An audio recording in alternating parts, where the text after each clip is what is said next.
আসসালামু আলাইকুম। সবাইকে স্বাগত জানাচ্ছি গার্ডেন ফোবিয়াতে।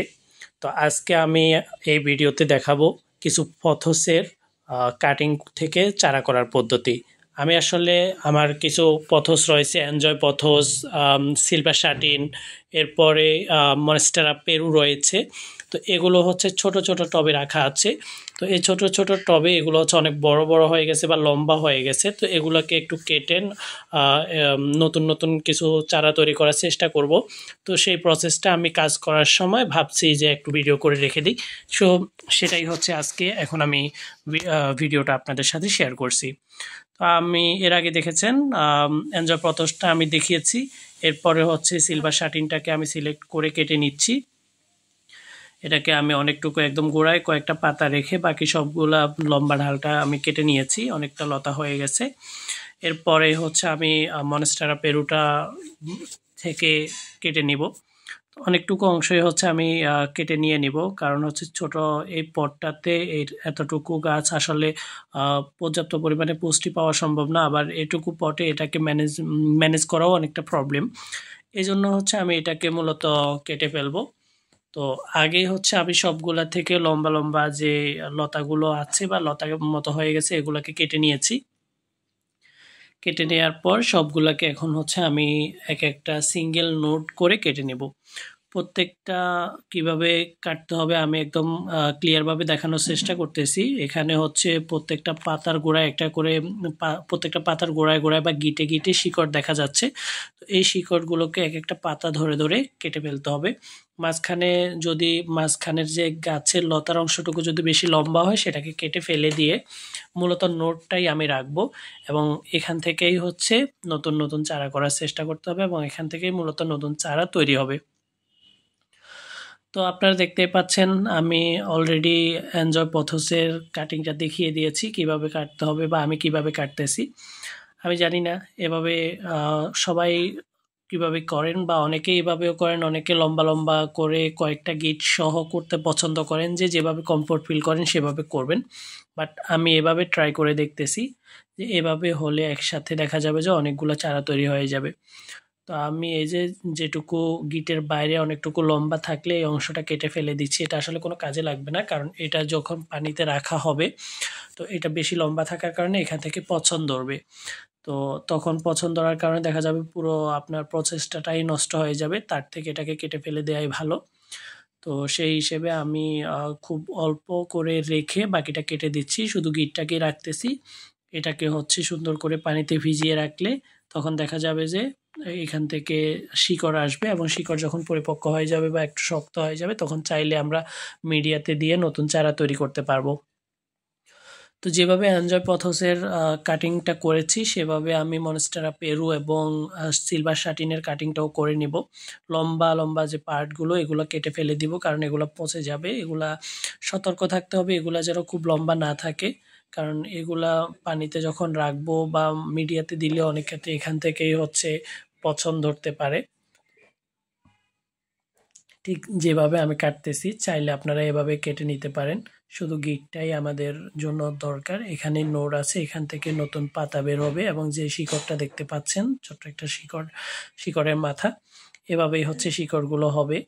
তো এভাবেই সবাই নর্মালি করে থাকে, তো আমি ওইভাবেই ট্রাই করতেছি। তো এগুলা আমি আগে আমার নোটগুলোকে সবগুলা কেটে সমানভাবে কেটে প্রিপেয়ার্ড করে নিব। আমার এখানে কিছু পুরনো ঢাল পুরনো শিকড় আছে, কিছু নতুন নতুন শিকড় আছে। তো সাবধানে আমি কাটতেছি যাতে করে এই শিকড়টা নষ্ট না হয়ে যায় বা ভেঙে না যায়। আবার খুব বেশি লতার অংশটুকুও যেন না থাকে, কারণ এতে করে হচ্ছে সাকসেস রেট কমে যাওয়ার সম্ভাবনা থাকতে পারে। তো একটা একটা করে আমি সবগুলা খুব সাবধানে ভালোভাবে কেটে নিচ্ছি। যেখানে পাতা নেই ওগুলোকে আমি হচ্ছে নোটগুলোকে দুটো করে রাখতেছি, একটা মিডিয়াতে দিয়ে দিব আর একটা হচ্ছে আমি উপরে রাখবো যেখান থেকে ডাল বের হবে। এখানে মিডিয়ার ভেতর থেকেও নতুন করে ডাল বের হয় অনেক সময়, আবার অনেক সময় নাও বের হতে পারে। সো এই জন্য হচ্ছে রেখে দিয়েছি, কিন্তু যেগুলাতে পাতা আছে এগুলা শুধু পাতার সাথে একটা নড়ি রাখতেছি। এখান থেকে ইনশাল্লাহ নতুন নতুন চারা হবে।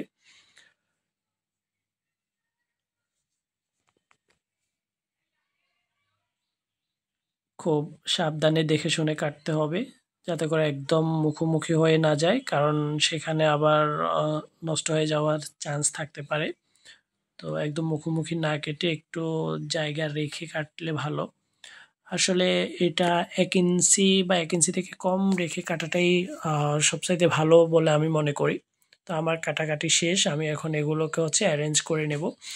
একেকটা আ পাতা বা একেকটা নোট আমি আলাদা, আলাদাভাবে ধরে সুন্দরভাবে এগুলাকে অ্যারেঞ্জ করে নেব। সবগুলো আলাদা, আলাদা করে নেব। এনজয়গুলোকে আলাদাভাবে রাখবো।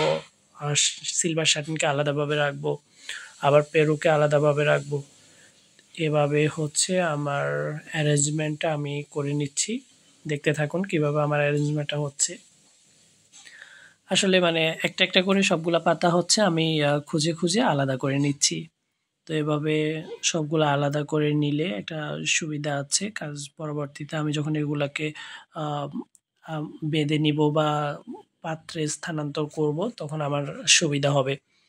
এজন্য এগুলাকে অ্যারেঞ্জ করে সবগুলা কাজ অ্যারেঞ্জ করে রাখলে গুছিয়ে কাজটা করা যায় বা নিজের জন্য পরবর্তীতে একটু ইজি হয়ে যায়। তো বেছে, বেছে হচ্ছে গাছগুলোকে আমি আলাদা করতেছি।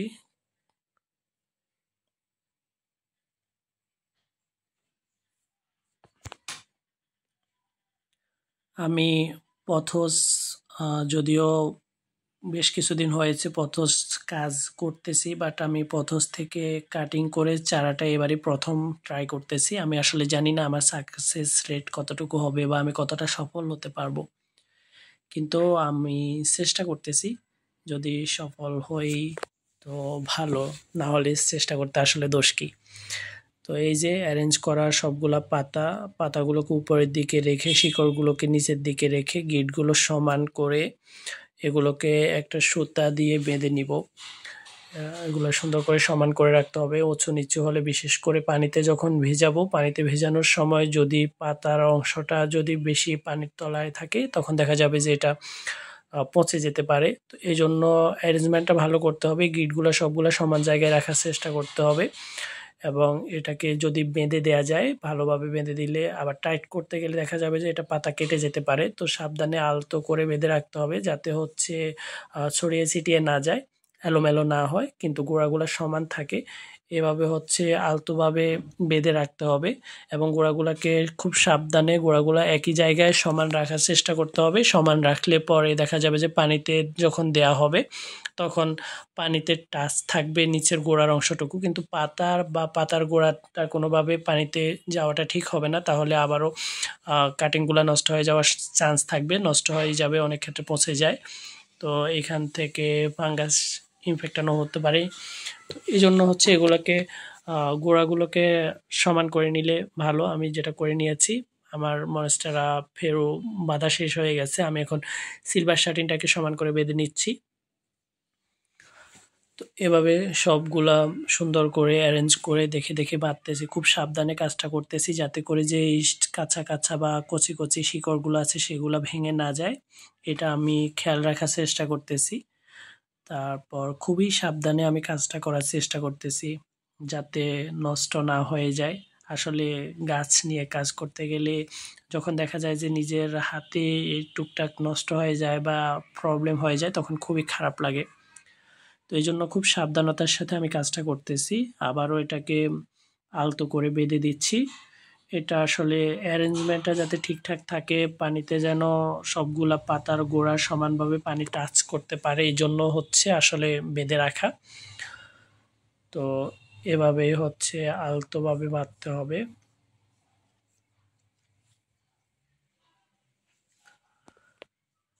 আমার এটাও বাঁধা হয়ে গেছে। মোটামুটি একটা সমান, আসলে একদম আঁকাবাঁকা গাছ তো একদম সমান করা পসিবল না। তবে মোটামুটি একটা সমান ভাব আনা পসিবল হয়। তো যতটুকু সম্ভব ততটুকুই করতে হবে। সর্বোচ্চ চেষ্টাটা দিতে হবে। এরপরে আমি হচ্ছে এনজয় পথসগুলাকে অ্যারেঞ্জ করে নিচ্ছি। সবগুলা বেছে বেছে আলাদাভাবে অ্যারেঞ্জ করে নিয়ে গোড়াগুলোকে সমান করে আঙ্গুলে ধরে ধরে একদম আলতোভাবে কাজটা করতে হবে। আসলে গাছগুলো অনেক সফট, এগুলো দেখা যাবে যে একটু প্রেশার লাগলে দেখা যাবে ওখানে ভেঙে যাবে বা চ্যাপ্টা হয়ে গেলে সেখান থেকে পছন্দ ধরতে পারে।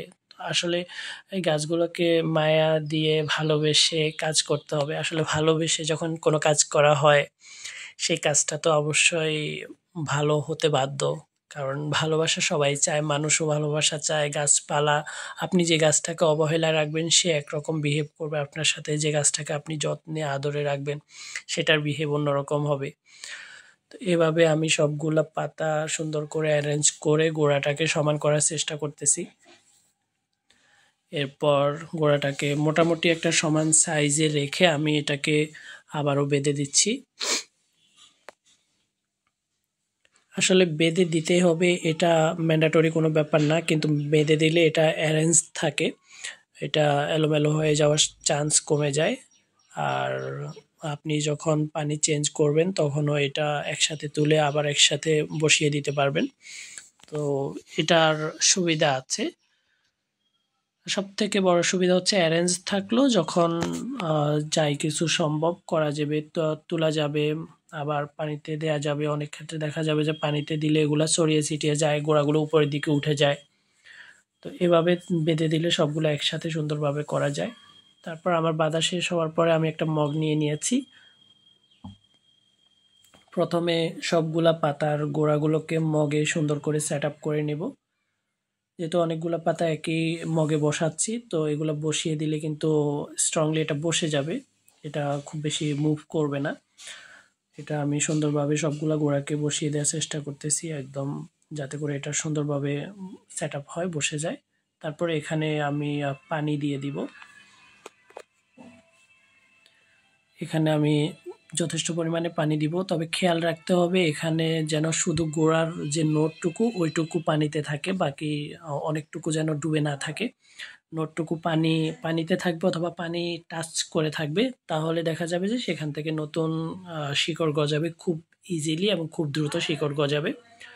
তো এখানে পানি দেওয়া কমপ্লিট হয়ে গেছে, আমি পুরো ভিউটা একবার দেখিয়ে দিচ্ছি। এটাকে এভাবে হচ্ছে আমি নিয়ে আমার বারান্দার একটা জায়গায় সুন্দর করে রেখে দিব, যেখানে নর্মালি রোদ তো পড়বে না, অথচ এমনিতে খুব একটা রোদ লাগানো যায় না। তারপরে হালকা আলো পড়বে, আলো বাতাস যথেষ্ট পরিমাণে আলো বাতাস পড়বে, কিন্তু রোদ পড়বে না।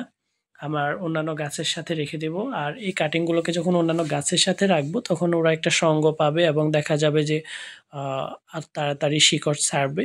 আর একটু অন্ধকার পরিবেশটা থাকলে ভালো, গাছের ছায়ায় রেখে দিলে। তো আজ এটুকুই, ধন্যবাদ।